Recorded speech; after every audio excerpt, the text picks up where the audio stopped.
बिस्मिल्लाहिर्रहमानिर्रहीम। अस्सलाम वालेकुम वरहमतुल्लाहि वबरकातुहू। मैं ज़ुबैर ख़ान हूँ और आप मेरा वीलॉग देख रहे हैं।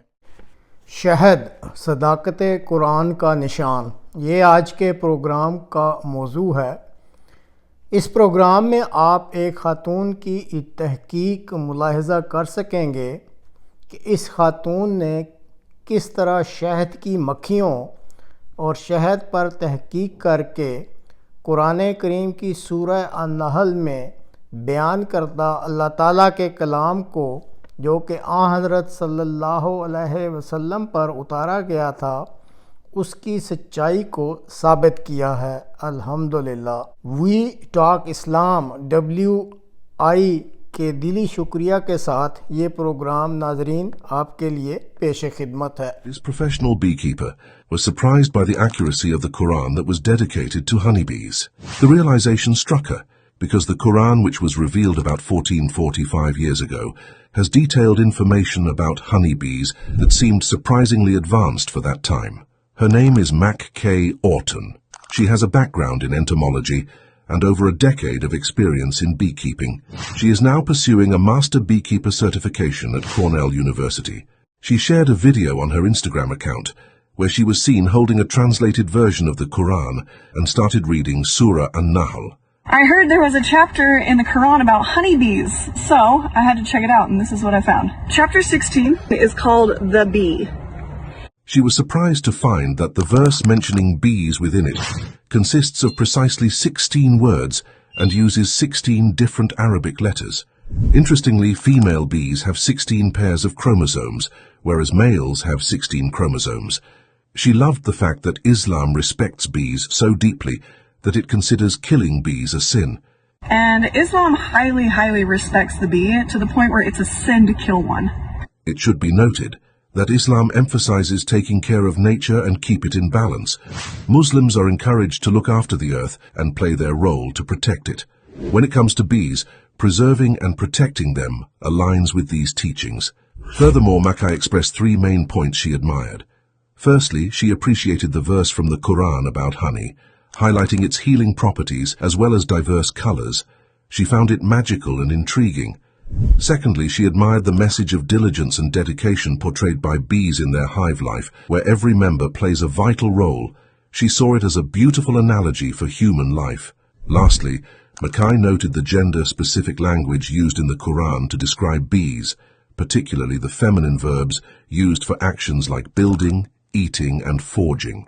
And then number 3, the last thing I thought was really cool is that the Quran was originally written in Arabic. And the Arabic has female, male verbs.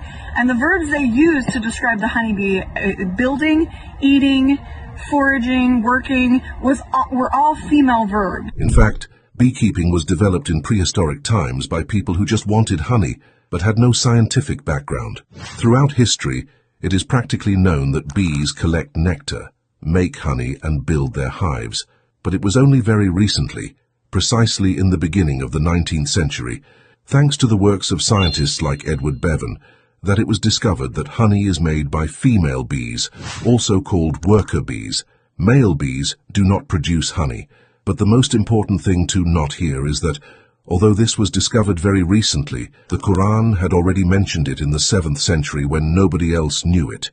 Here's what the Quran says: "And your Lord inspired the bees. Make your homes in the mountains, the trees, and in what people construct, and feed from the flower of any fruit you please, and follow the ways your Lord has made easy for you.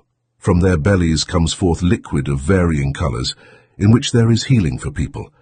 Surely in this is a sign for those who reflect." This noble verse shows us that the bees that produce honey are female. You don't need to have an advanced level in Arabic to understand this. For the verb eat, the Quran uses the word kuli to refer to a female. For a male, the word would be kul.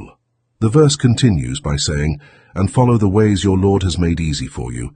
Again, here Allah uses the Arabic word usluki, which refers to a female. When we refer to a male, we say usluk.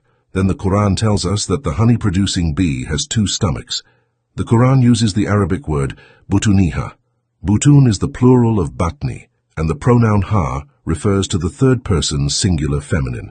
If the subject was plural, meaning several bees and several stomachs, the word would be butunihina, instead of butuniha.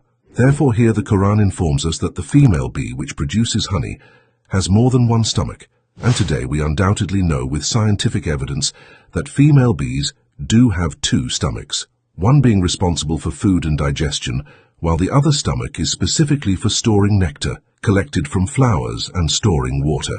It is this nectar and this water that the bee uses to make honey later.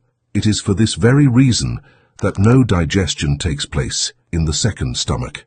This fact was known only 3 or 4 centuries ago, but the Quran revealed to Prophet Muhammad, peace of Allah be upon him, had already announced it several centuries earlier.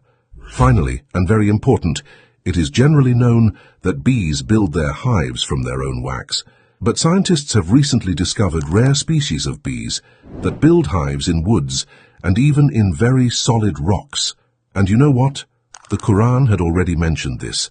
How could an illiterate man, Prophet Muhammad, peace be upon him, discover these scientific facts which can only be known after very in-depth research carried out by highly trained people? So Mackay was fascinated by these accurate scientific details found in the Quran. For her, these verses constitute a testimony to the wisdom and timeless greatness of the Holy Quran. Allah says, "We will show them our signs in the universe and within themselves, until it becomes clear to them that this Quran is the truth." May Allah continue to open people's minds and hearts so that they see the light of Islam.